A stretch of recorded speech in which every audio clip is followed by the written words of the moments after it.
Welcome to EPG Pathshala. I am Dr. Jaideep Sharangi, Jogesh Chandra Chaudhary College, Department of English, University of Calcutta. We are going to record Module 1, Anglo-Saxon Age and Introduction. The module is prepared by Professor Vidya-mitra Kaur, Women's College, Kolkata. In this module, we are going to study a few things. Number 1, a brief outline of the political history of early England and the Celtic civilizations, the coming of Anglo-Saxons and the subsequent changes in the politics, economics and the social institutions, the advent of Christianity and its effect of the Anglo-Saxon society, and how the English identity and nation is made. It is a commonplace practice that we often confuse history with past. But when we trace back to the history of Anglo-Saxon period, we look back to their settlement, where are they come from, and how are they settled in Britain. We are also looking into the political concept and the sociological resolutions that mattered during the settlement of the Angles, Saxons and Jutes in different parts of Britain. In this module, we are going to conceptualize how things happened over a period of time, and we trace back to the legacy of the settlement and socio-political affairs that mattered into the making of them comfortable in an unfamiliar land. It is a commonplace practice, as we always confuse history with the past, but the history always does or deals with history past that has been contested by the critics over a period of time. It is shaped by the history itself, and history is a powerful tool to look back and by the people and the land and language and things mattered most. In the present section, our attempt would be look at the beginnings of Anglo-Saxon period and relate it to the growth of the indigenous literature. We shall not merely be looking at some important dates of history. We will also record how and estimate the culture and the philosophy of the time. There are a few impediments to the endeavor. First, at such an early state, it is difficult to distinguish between history and myth. Secondly, many old texts are lost and missing. The first problem stems from the fact that the need for recording events of historical importance was felt much later. The earlier men were content with composing songs and lays about their heroes and battles. Such songs were sung by the wandering minstrels or by some people. Such compositions colored the historical truth, the imagination of the minds of people. Moreover, when the songs were transmitted from generation to generation through the oral medium, over changes were made and making it more suitable to the contemporary age. This is true, but not only the fact that remains to the core of things. The scholars have pointed out that the Christian interpolations in pagan literature, because early writers were all men from religious background. Remember, the use of the term men is not for the instance as generic significance here. Here for education, because the education of women was almost a dream in those days.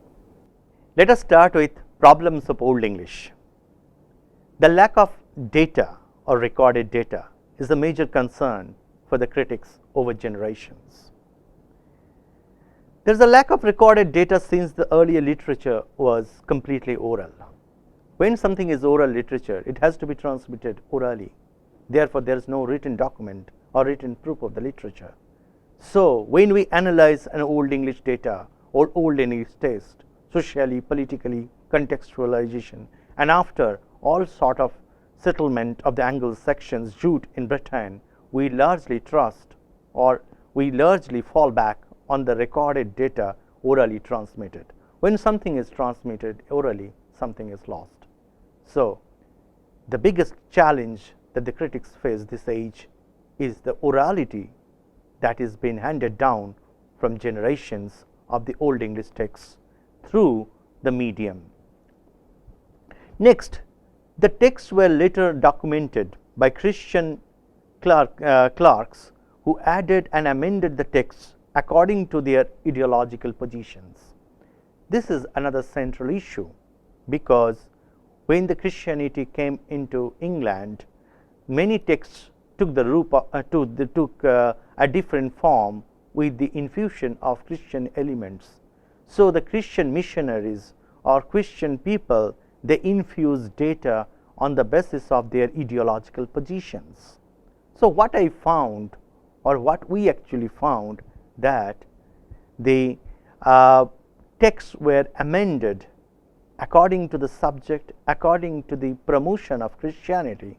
So the paganism or heathenism was under heavy threat during that time. Next point would be, many manuscripts were lost due to war or fire.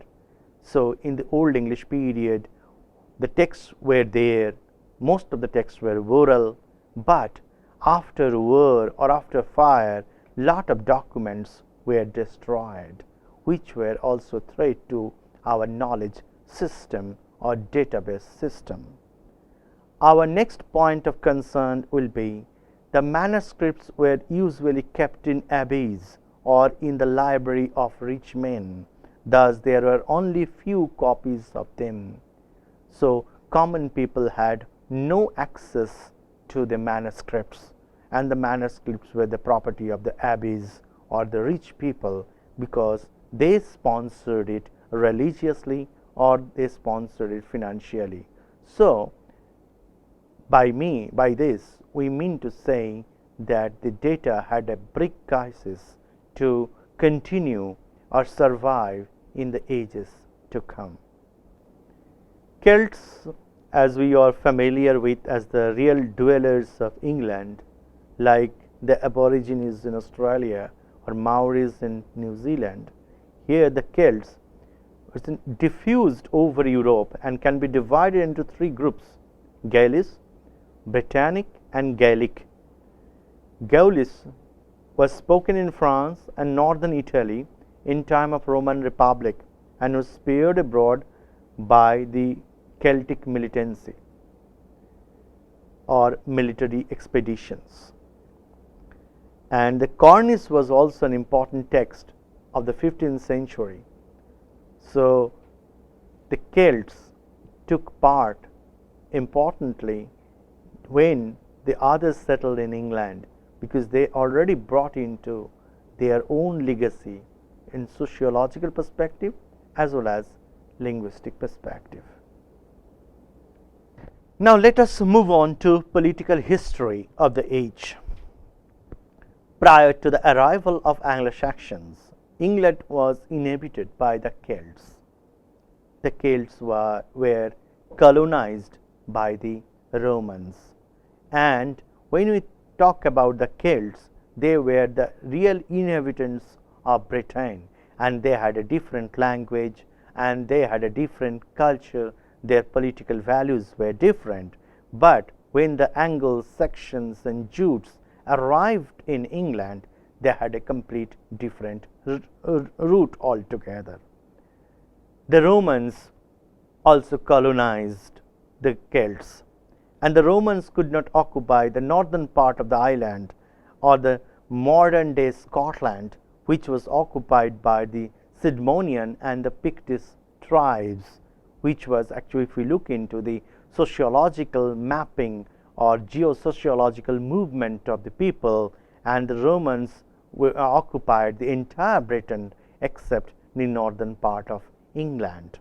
Around 142 CE, the wall of Antonius, and in 180 CE, the wall of Hadrian was constructed to demarcate the northern boundary of Roman occupation in the island. The southern part of the entire island was under their rule for next 350 years. So actually, when we look into the political mapping between 140 CE to 180 CE, there was a lot of political cross currents that affected the settlement in England. The Romans made many significant legal and social changes, and that was the implication of the Romans over the Anglo-Saxons and Jutes. The island prospered under their rule of law because the Romans had a different legal system altogether.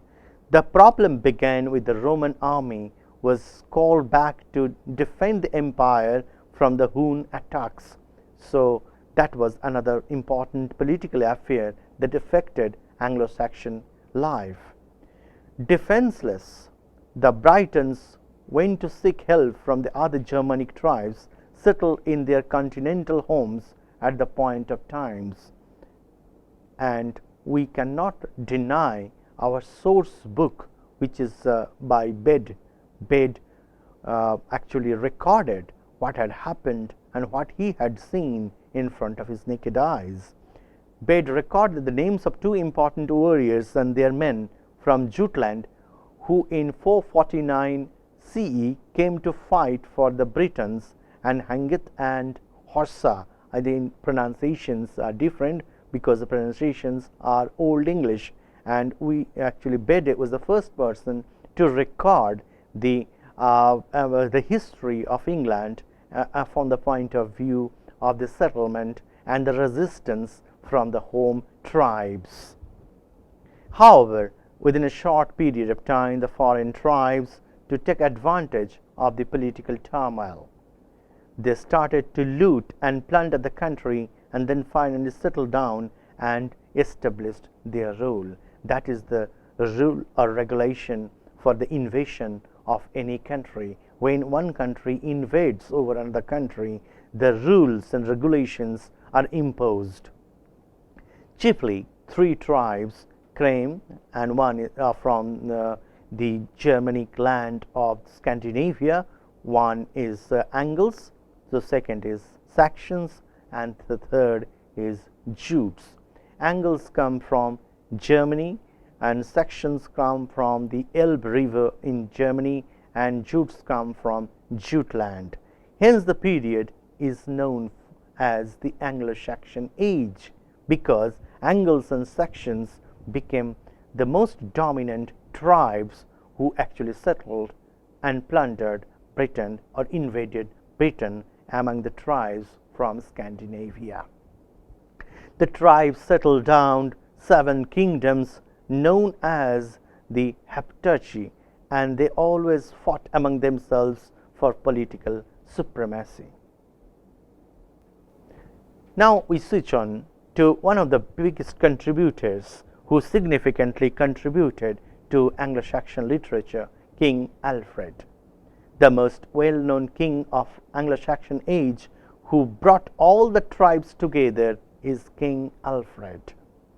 The most historical contribution of King Alfred is the unification of all tribes under one umbrella. He fought against the Danish invasion that began around 787 CE. In 878 CE, he defeated the Danish chief Guthrum at Edinburgh and forced him to embrace Christianity and accept Alfred as the overlord of Wessex, Sussex, Kent, part of Essex, and part of Mercia, while Alfred had to relinquish some of the parts of land to the Danes, known as Danelaw or Danelaw.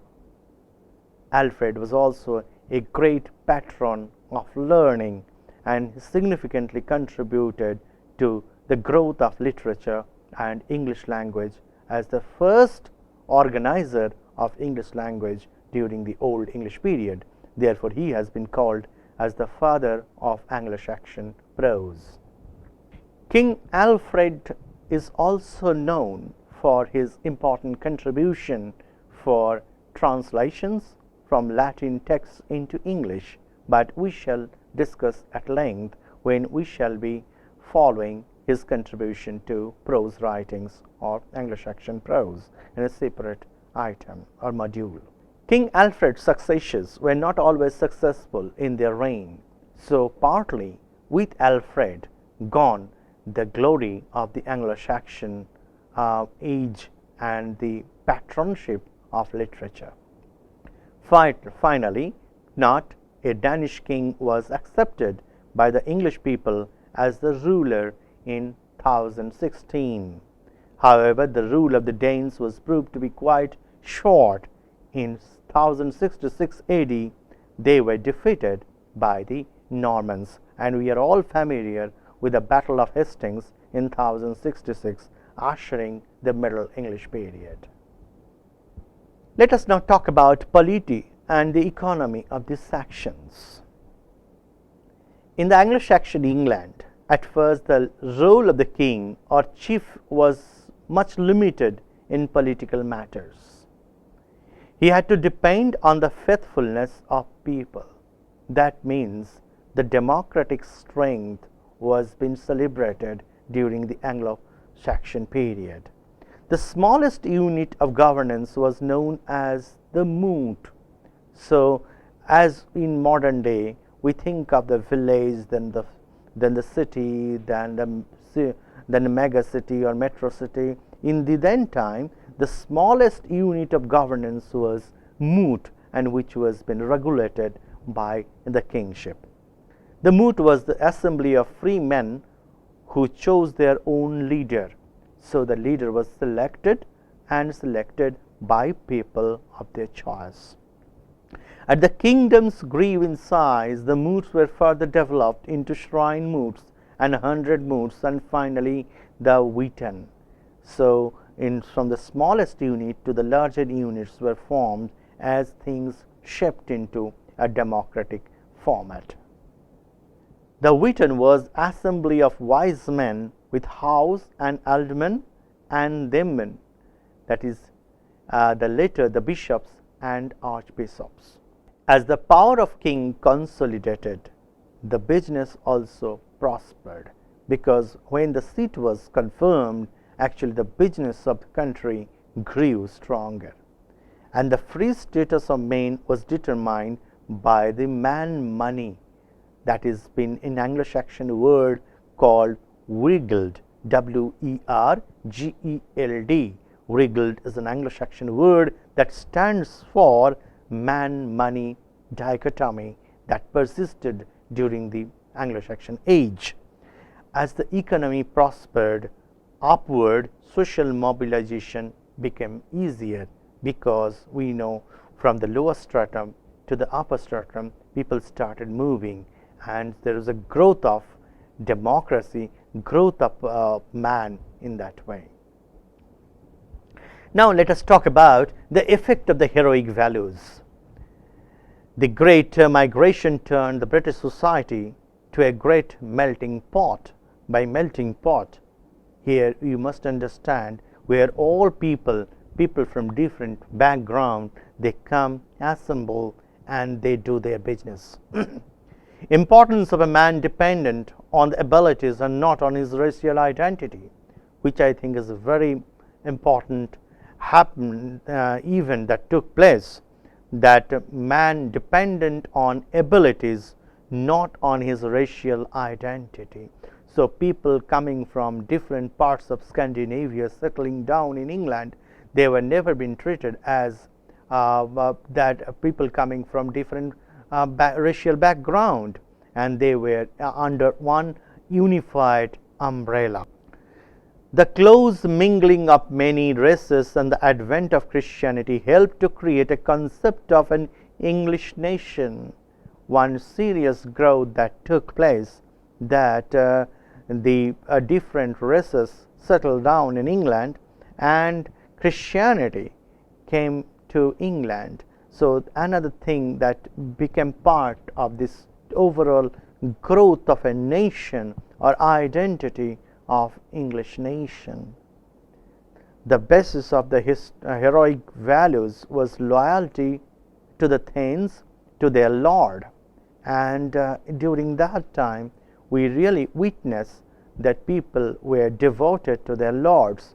So lords were respected in all fields, legal system and bureaucratic life, in everyday life as well. and that gives the gifts of the Lord as an acknowledgement of the service given by his followers. So when someone is doing service to his country, he is actually paying back to the Lord as in a matter of acknowledgement of the service given by his followers. So it's a country is in the making. So the first time we come to notice the identity of a English nation is taking shape of. Now let us talk about let us learn the effects of Christianity. Christianity came to the island in two phases.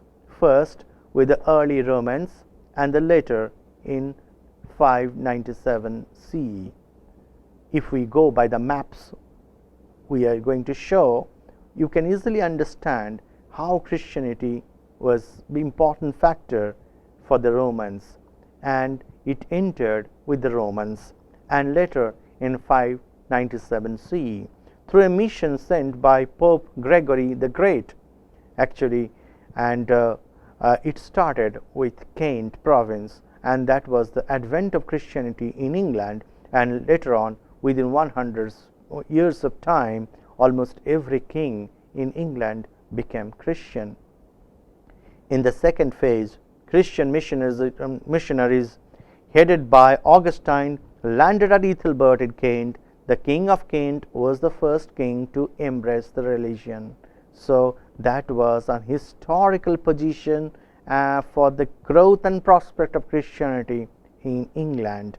And with Ethelbert and many kings followed immediately, and they embraced Christianity, and Christianity became the prominent and dominant religion of England within a short while.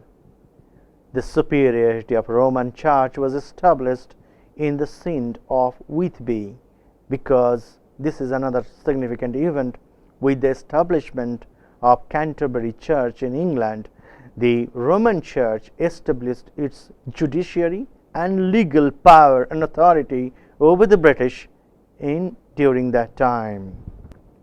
The task of unifying the church was done by Theodore of Thyrsus, of Greek monk, in 669. If we look into the time of history, we can easily find that the churches were almost scattered and there was no unifying factor, and there was an attempt to unite the churches so that there is no sense of things falling apart.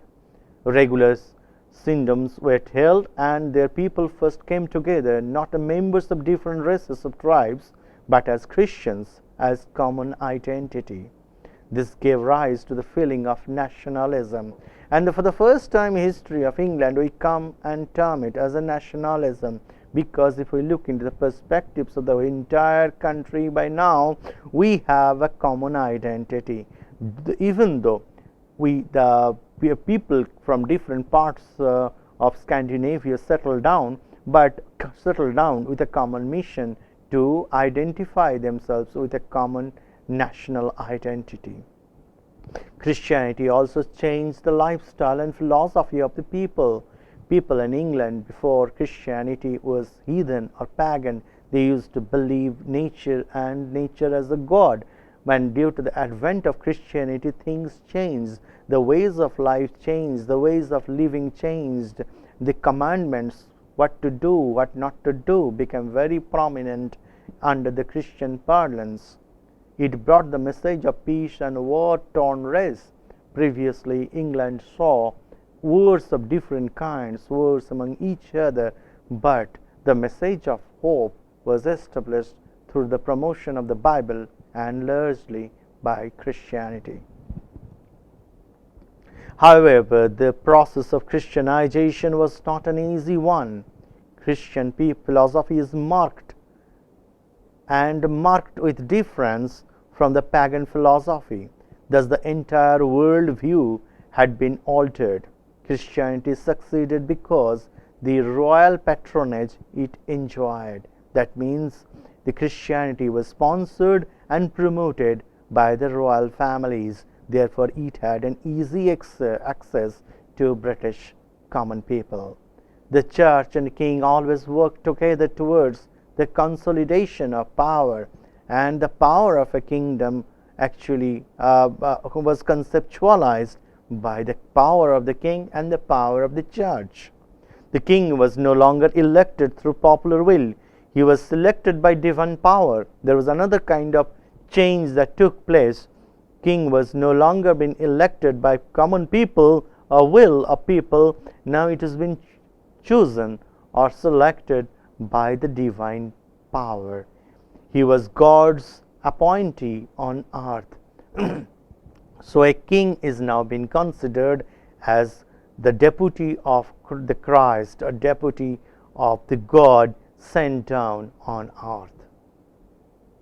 Christian influence on literature can hardly be undermined. Let us talk about how Christianity affected literature in a large scale. Since Christianity is the religion of the book, it became important to educate people. As we all know, the contribution of the Bible.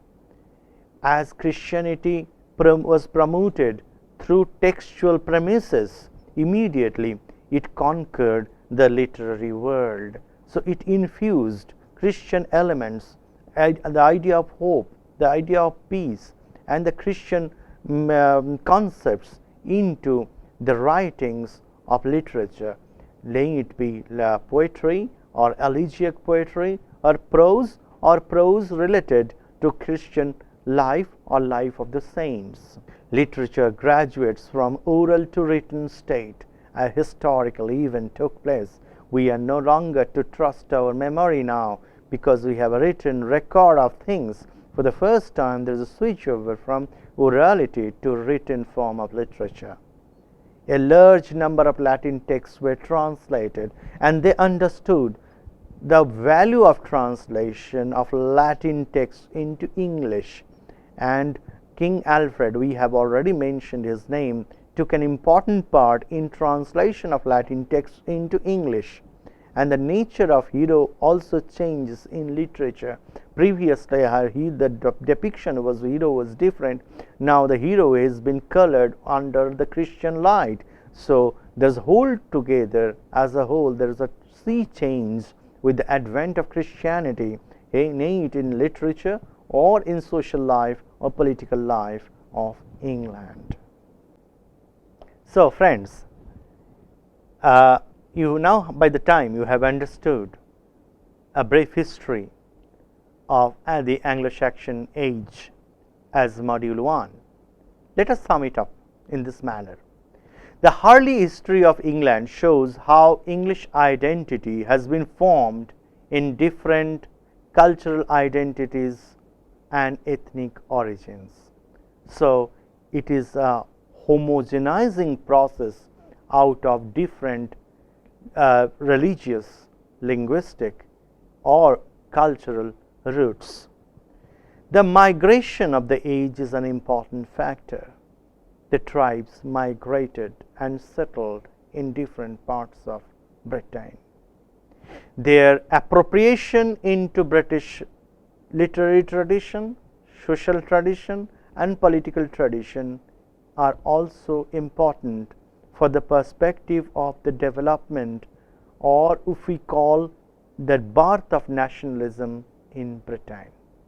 At the same time, we have looked into the languages of different tribes and their customization with the Celts. The gradual transformation of society from pagan to Christian is historical, effective, influential, and signal for the years to come. The writing, which was predominantly pagan and heathen, had a changed Christian look after the advent of Christianity, which served as a big contributor to the years to come. So literature of the age took a new shape with the advent of Christianity and with coming in contact with Celtic literary tradition. So on the whole, the Anglo-Saxon age starting with 420 AD to 1066 AD, conceptualizes a political, sociological, literary, and linguistic resourcefulness where we fall back to conceptualize the advent of Christianity, the marking of society from pagan to Christian, and a literature which has been the source or inspiration for generation to come. No module or no class should be complete without referring books. I think you have enjoyed module 1. Now you can look into these books. Number 1, John Blair, The Anglo-Saxon Age, a very short introduction, which has been published by Oxford University Press and easily available and accessible in libraries. Number 2, Michael Swanton, English Literature Before Chaucer. It's a Longman publication in 1987. Patrick Wormald, Anglo-Saxon Society and its Literature, the Cambridge Companion to Old English Literature by Cambridge University Press. I think these 3 books which help you a lot. Thank you so much.